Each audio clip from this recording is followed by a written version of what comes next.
I will now call the June 17th, 2024 meeting of the Sustainability and Economic Vitality Committee to order. As expected, our committee covers topics related to sustainable initiatives and the economic vitality of our great city. Note that no formal votes or decisions about city programs, policies, or budgets will happen here. Our role is to explore various topics with staff and stakeholders and community members to make recommendations to our council colleagues. We want this process to be transparent, inclusive, and easy for you to be part of wherever you choose to be, and you can share your thoughts with us by filling out a comment card about any item on the meeting agenda or by reaching out to us directly with any thoughts, questions, or ideas. The link to comment cards can be found on our committee webpage at tempe.gov/SEV, and you'll find contact information for committee members and staff there for non-agendized items as well. Easy for me to say. Let's see.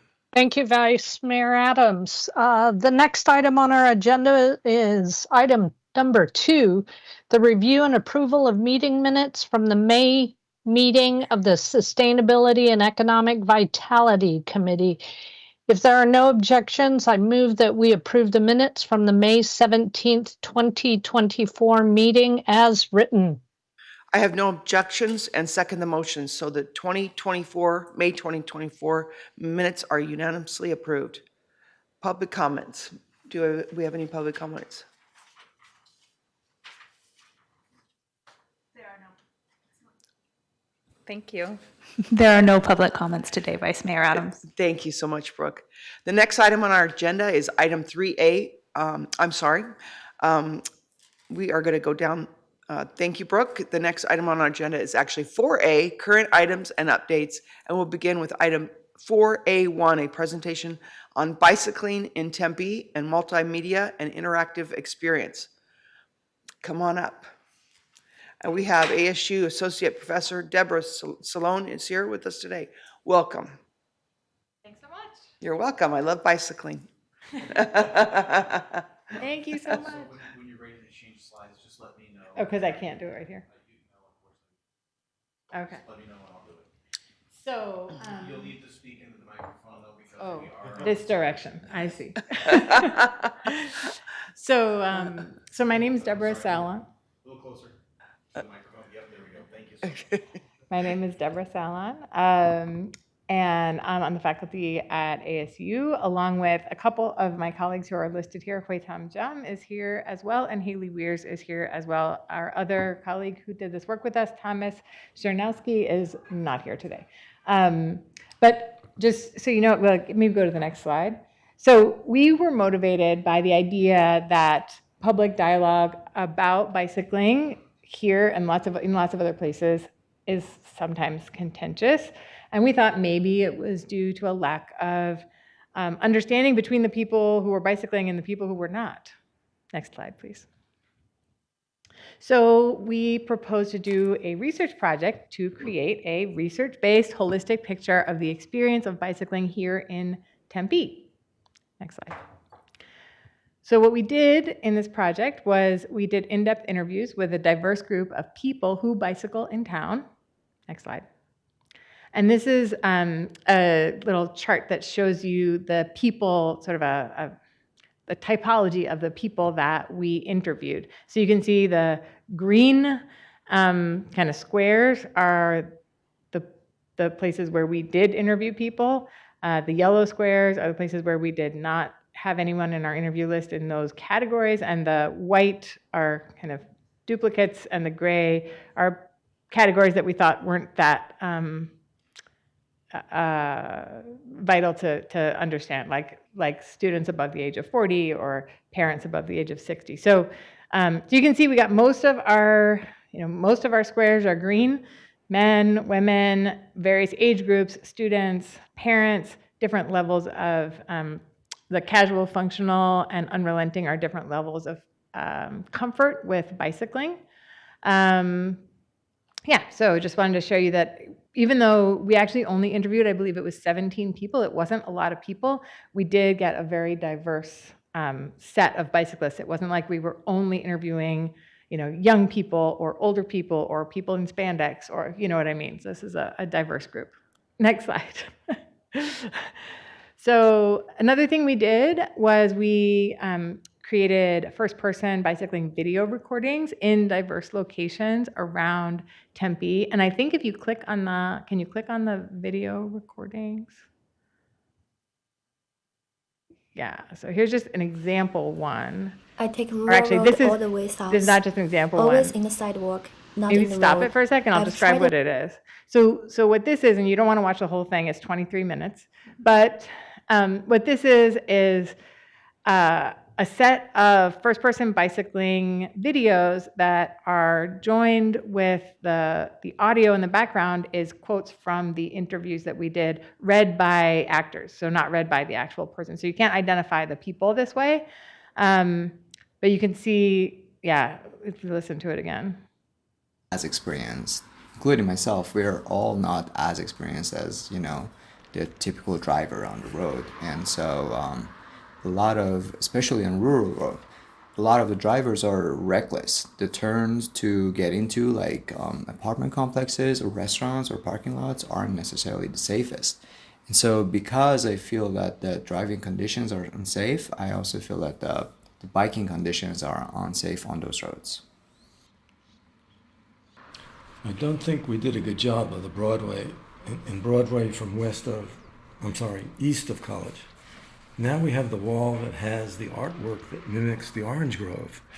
To me, it's a bicycle, so I don't feel comfortable being right up against a wall. And there's a bike lane, and I feel like that feels vulnerable to me.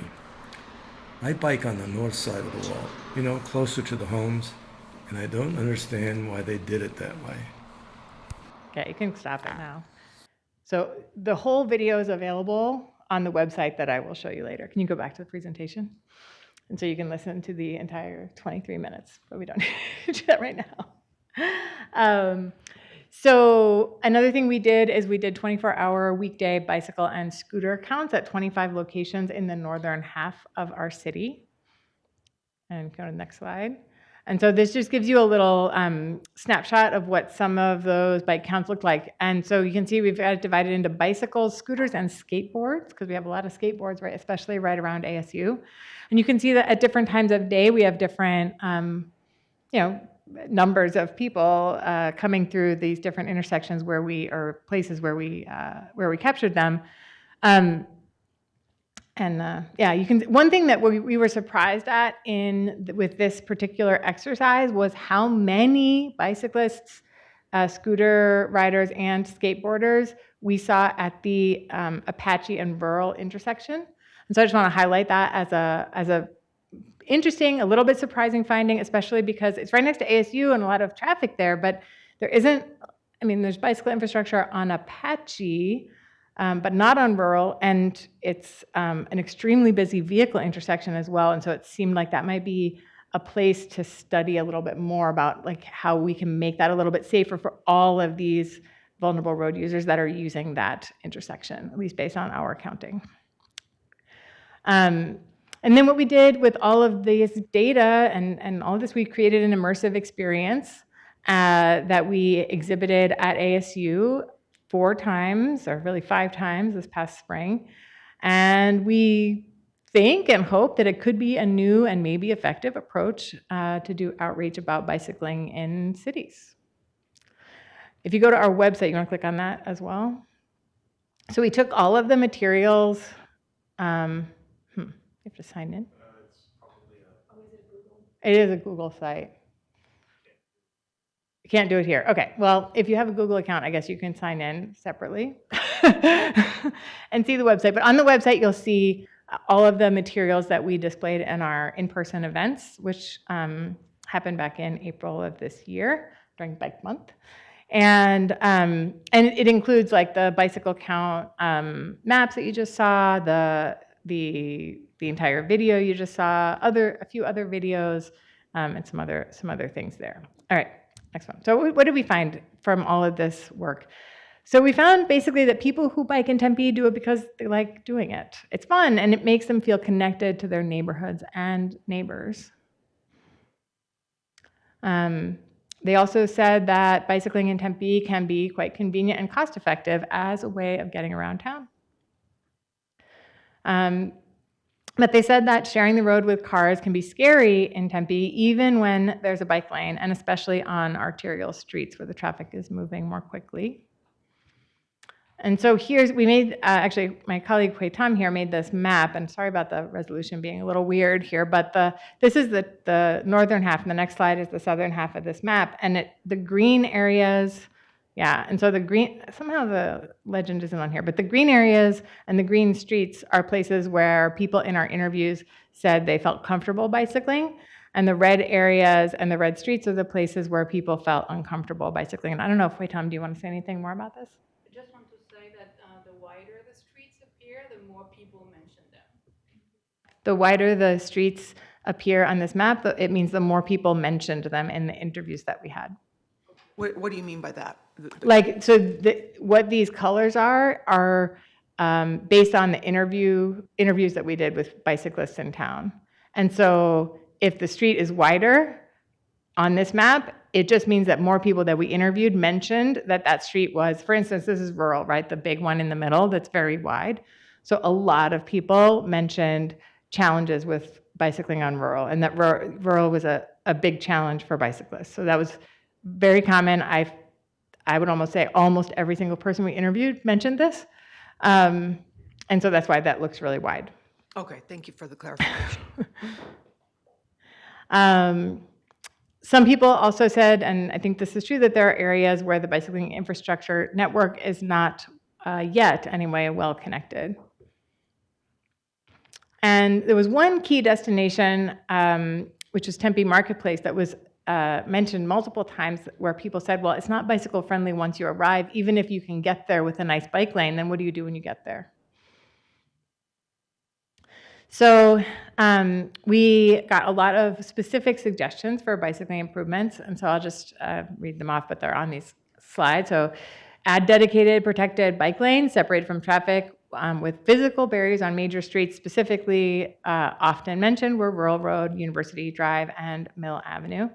Increase shade trees along bike lanes and paths on streets like Rural Road and Apache Boulevard to mitigate heat-related challenges.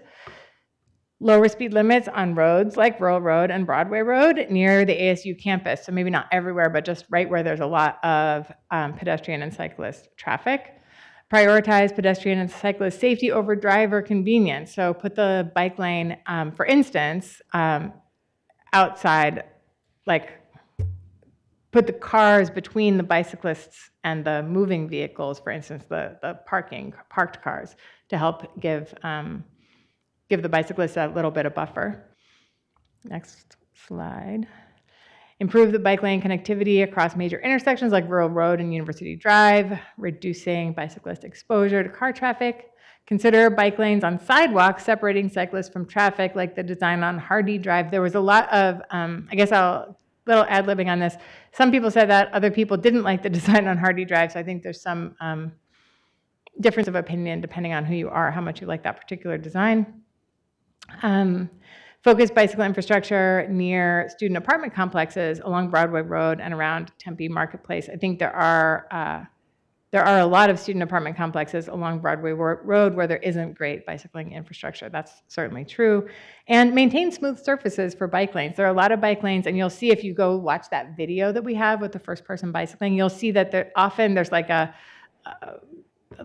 strip of where the asphalt meets the concrete or something like this. There's sort of an uneven strip in the middle of the bicycle lane, which is pretty dangerous, especially if you have thinner tires, and just makes the whole surface a bit less stable. So that would be another thing that could be a big improvement for cyclists. And then that's the end of what I have for you today, but myself and my colleagues are happy to answer any additional questions you have. Thank you so much. Councilmember Chin, do you have any questions or comments? Yeah, just one comment. My apologies that I'm not there in person. I really wanted to meet the team. One of the drawbacks of driving a car in Arizona in the summer is your battery dies. And so I've got AAA here now addressing that. So my apologies. But when you said you studied North Tempe, can you tell me what your geographical boundaries were for that?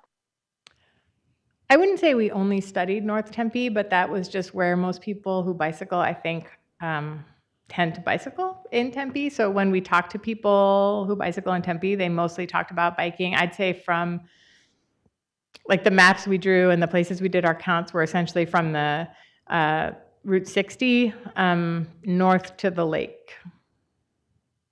So, yeah. Great, thank you.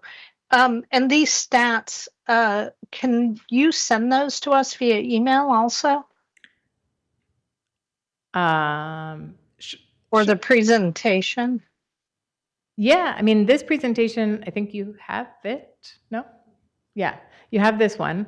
And then all of the other stuff, if you have a Google account, you should be able to see our Google website, which is linked on in the presentation that I just gave. But I'm happy to send you separately, but I think it's all No, there. no, if we have it, I just didn't see it attached to the agenda. So if we have it, that's fine.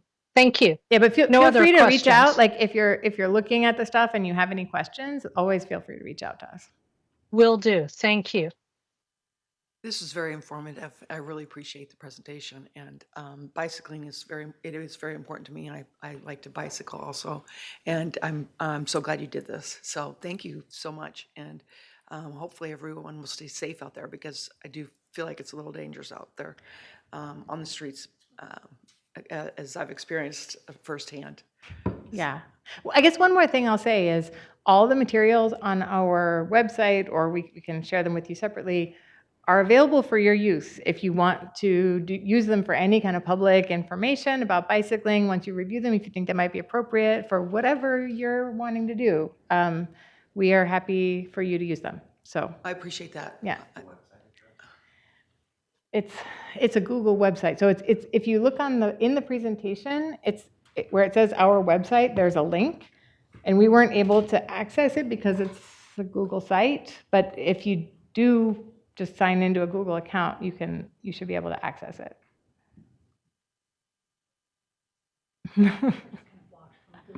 You're blocked from Google. Okay.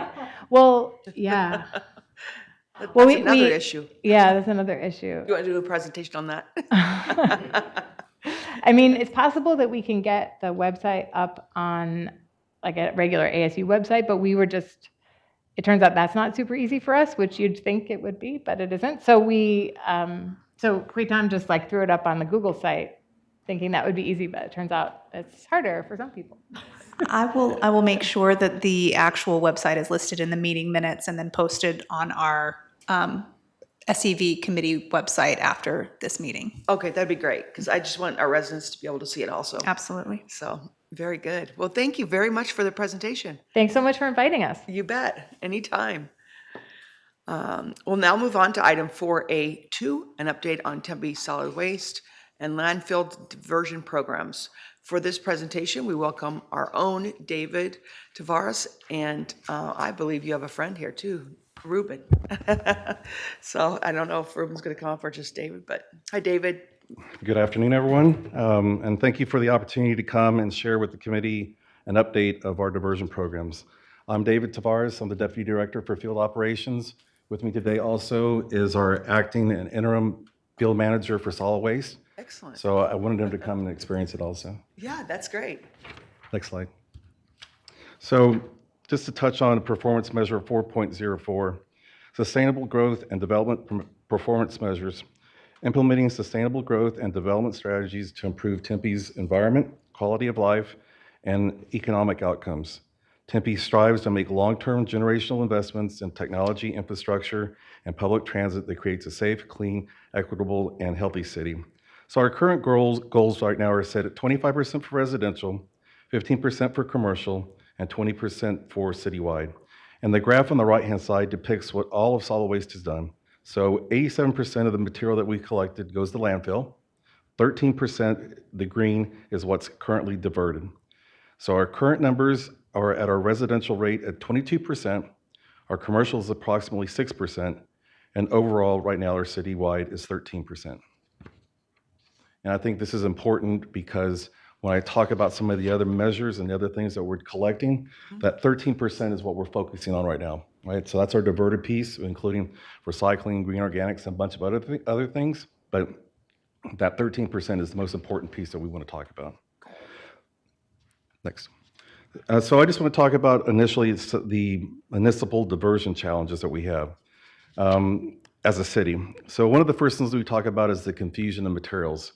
So some people say, do we collect all plastics or do we collect non-colored glass? So people get confused sometimes.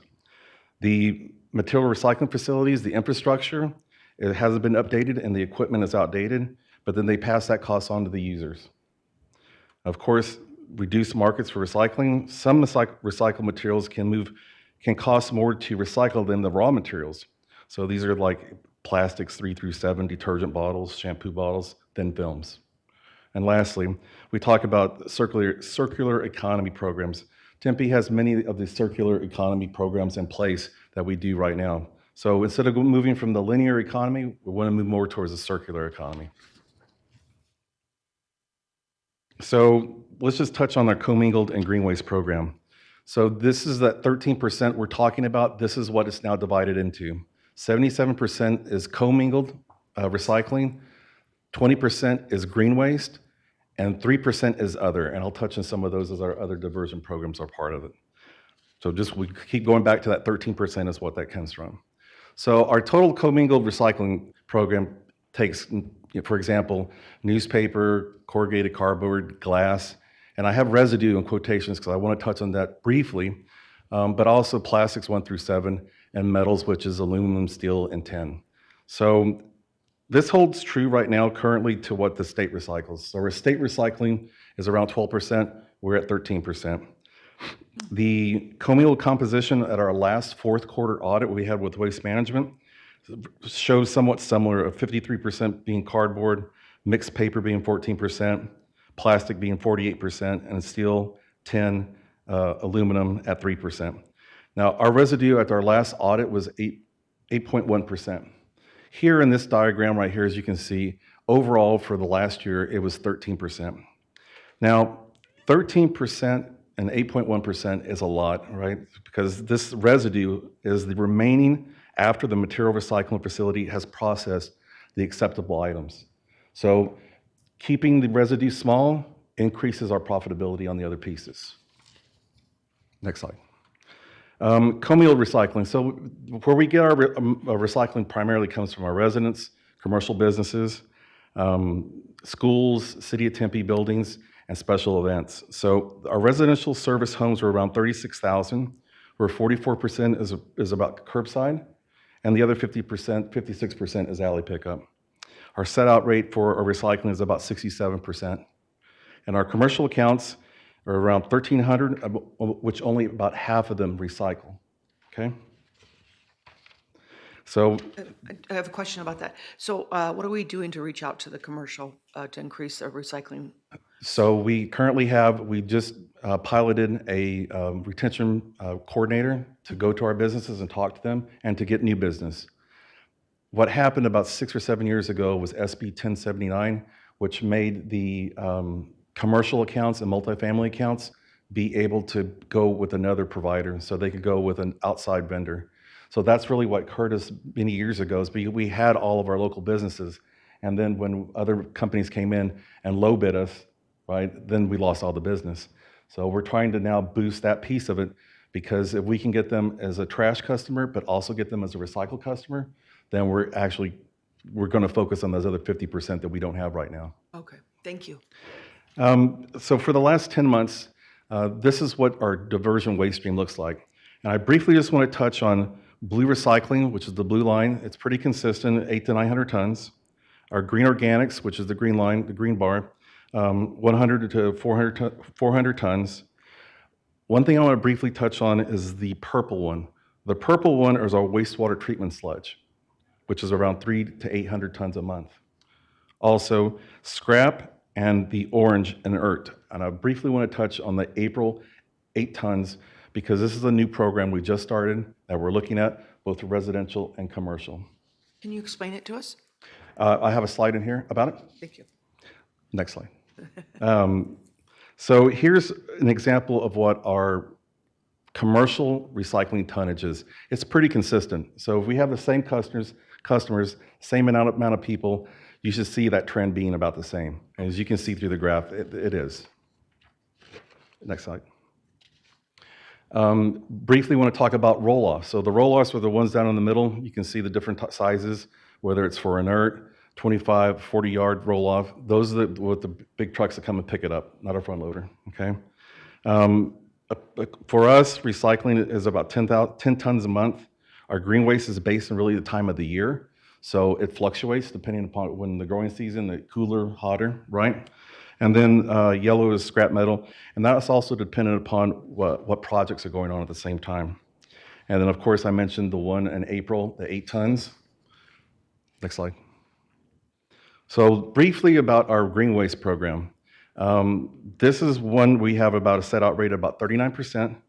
And this also does with our residential and with our bulk pickup. Now, just remember, this is out of our 13% of our original graph, 20% of this is green waste that we collect. Now, let's talk a little bit about our residential pickup. So residential is picking up recycling, and you see green waste. So we have green waste accounts that we service already. That's pretty consistent month to month. You can also see the recycling somewhat follows that same trend, but this is another one of the programs we want to take a look at. Next slide. So our bulk team, okay, we have 6 pickups a year. Our bulk team, you can see also fluctuates depending on what time of the year is and the area that they pick up in. So very important 2 pieces, our bulk pickup and our residential pickup. Now let's talk about inert recycling. This is something that's one of our newest programs that are available both to commercial and residential customers. It's more cost effective and it diverts heavy material from going to the landfill. Also, we have currently 2 companies that we have on contract, but one of the most important pieces of this is that the adoption of the Green Construction Code allowed us to look at projects that were city projects to offer them this opportunity to, instead of sending stuff to landfill, sending it to an inert yard and being able to be recycled. So, next slide. Here's a good example. This is phase 2 of the Tempe Municipal Operations Center. And you can see April was our 8 tons that we diverted. In May, we diverted 56.82 tons from this same project. But the problem that we're having right now is that the collection of the materials has to be clean. And some companies don't understand that without processing it and getting the material clean, we can't send it to be diverted.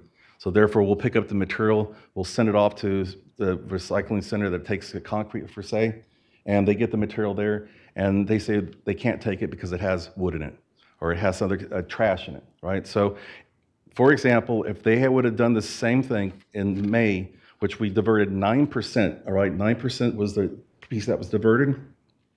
If they would have followed our suggestion and dividing everything up into materials like wood, green organics, metal, they would have moved from 9% to 44%. And that's a huge number. That's almost 288,000 pounds. So, and this is projects only in the first few months.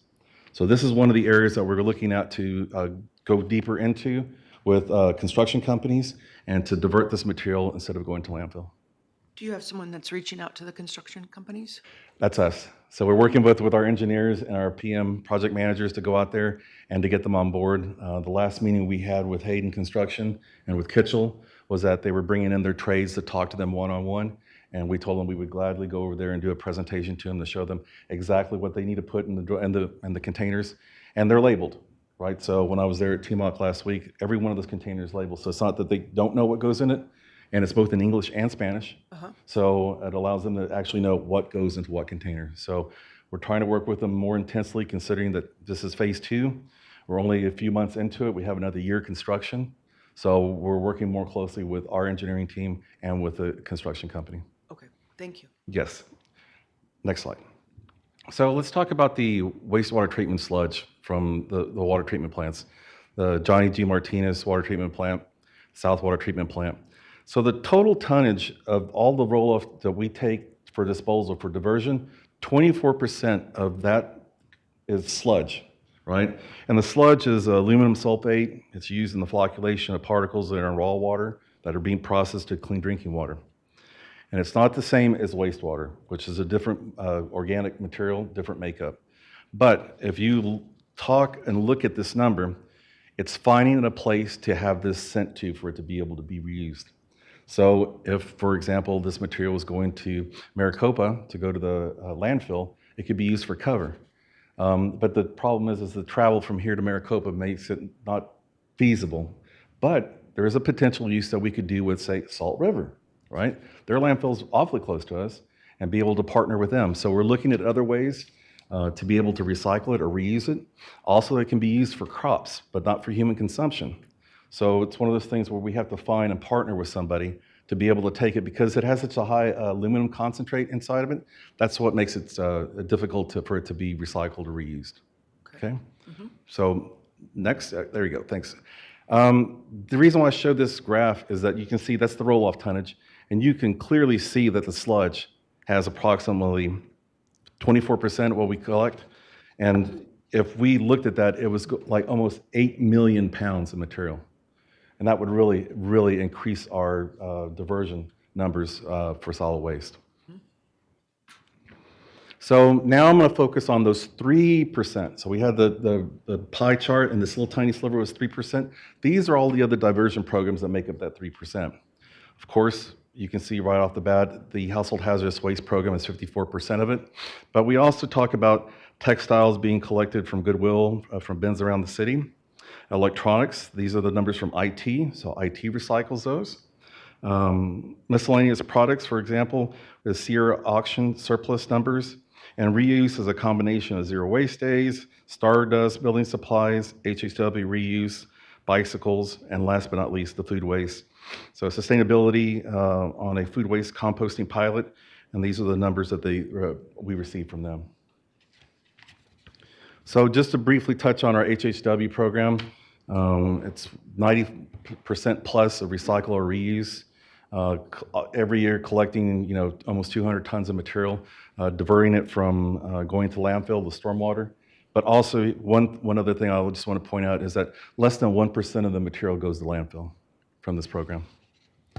Now, just so we can see the whole, since the beginning of the facility being open to now, we've collected about 7 million pounds of HHW material from the HPCC, which was open in 1999. And we've had over 150,000 drop-offs at our facility. The difference between the green and the red, that's the percentage that's being recycled, and then the other is waste. Right? So there's some materials that they collect at the Household Hazardous Waste Program that can't be disposed of, that has to be incinerated. So there's some things that can't be reused, repurposed, but have to be disposed of properly. Okay. Now, here, of course, is still the 3%. These are some of the special events and our Diablo Stadium spring training. So now we're adding food composting to that piece of the program. And right now, we divert about 15 tons of material coming from spring training diversion. And then this is a little snapshot of some of the other programs. The food composting, this is the food waste category with our local first partnership with sustainability. Also, the shredded paper comes from a combination of recycled, both from ASDD and our events. And then, of course, Goodwill textile containers and PD intake. This is a split between both textiles and reuse. And last but not least, our miscellaneous products. It has to deal with the surplus property that we sell through Sierra auctions. So that's a quick review of the whole program for solid waste. So Jason, so if there's any questions, comments? Yes, Councilmember Chin, do you have any questions or comments? No questions. Thank you. You're welcome. I have a question. You said we can do plastics 1 through 7. Is that correct for recycling? We do plastics 1 through 7. Okay. Yes. Was that changed a while ago, or It's been like that. Waste management will take 1 through 7. Okay. It's the ones that are 3 through 7 that aren't the most desirable because it's cheaper to actually use raw product for those. But we do take 1 through 7. Okay, so that's important for our residents to know. Yes. Okay. Well, this was you guys are doing a lot. This is quite impressive what's happening out there. So It's good to see both of you. So I don't have any other questions. Just great job, and thanks for the presentation. Sure. Thank you. Welcome. I think this would be a good council presentation too, down the road. Glad to do it. Okay. Oh, Ruben will? Okay. Thanks, Ruben, for volunteering. Okay, so our next presentation is, let's see, it's our final presentation. It's with Solomon Galeon. Is that correct? Galeon, come on up. And you are from the Arizona Building Trades, so welcome. Good morning. Go- I tried a couple times to put together a fancy presentation, but at the end of the day, I'd like to extend an invitation to any of the council members who'd like to come out and see the apprenticeship. Okay, That being what we're going to talk about, there isn't a really great way to convey that except to actually go to our 6-acre campus and see exactly, and put your hands on exactly what we're about to talk about. okay, I represent the Arizona State Building and Construction Trades Council. So we represent the interests of all 14 of the union building trades in the state of Arizona, 15 locals across the state. The gist of this conversation is about the idea that we are, the pipe trades, Local 469 and the pipe trades apprenticeship is interested in expanding its apprenticeship. I know that the Torres Law Group engaged one of the council members discussing the potential to expand into Tempe. I don't know how much the council knows about union apprenticeships, but it is the gold standard of trades training. When you talk about a multi-employer training opportunity, it's an earn as you learn. We have fourth-year apprentices Local 469 has fourth-year apprentices making 6 figures, a 5-year-long education that they pay absolutely nothing for and make a good living at the whole time. As I already mentioned, it's a 6-acre campus, and we teach everything from the absolute basics of installing pipe to the advanced techniques of welding, computerized welding, testing procedures, HVAC. We are the HVAC. We represent the HVAC trade in the state. And we're the predominant workforce at both Intel and at TSMC. In my mind, the benefit to Tempe in bringing an apprenticeship to Tempe is the increase in investment from our contractors, as well as our ability to grow our workforce on this side of Phoenix Metro. I'm not actually from Phoenix. I'm from Tucson. All you people are weird to me. But I do I work all over the state, so I do a lot of stuff up here. Regardless, sorry, I tried to joke and get lost track of what I was saying. At the end of the day, I really did lose track of what I'm That's saying. okay. I'm sorry. no problem. Happens to me every day. Oh yeah. So the 6-acre campus we already have on the west side, it's more central Phoenix. At this stage, we have increased our apprenticeship from historically the average was 300 to 500 apprentices. Because of the boom of work across the state, we have jumped in the last year and a half to 1,200 apprentices. Wow. And given the increased contracting that's going on, we are considering, and at 1,200 have already outgrown that facility, right? Given the increased contracting that's happening, we have increased that potential to grow to another 600 apprentices. Initially, the plan had been to actually rebuild on that campus that we own in central Phoenix and greatly expand our capacity at that one site. We deemed that short-sighted, right? And also, and also to be fair, probably less effective than we had hoped. So the conversation grew to the potential to have another site to service the east side of Phoenix Metro. Historically, 300 to 500 apprentices has sustained 3,500 members for the last 30 years in Arizona. At 1,200 apprentices, we have just grown our membership in Local 469 to just shy of 5,000, and probably still have to grow half again as many as that to accommodate to just begin to accommodate the boom of industry that's happening. Where this kind of benefits, where this is a benefit to Tempe, you're talking about strong union wages, right? I don't know a single journeyman in my trade who doesn't make well into six figures. And those would be residents in and those are blue collar, right? So you're not investing in people who are already wealthy, who tend to hold on to their money. You're investing in people who spend their money on the economy, and grow the economy around them, right? At the end of the day,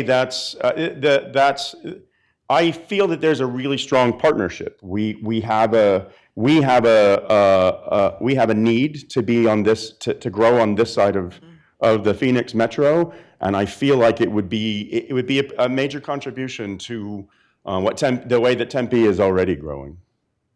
Like I said, if I really strongly believe that one of the best ways to further this conversation, if any of the council members or a group of them would like to get together and come out and see the apprenticeship, we actually love giving tours of our facility.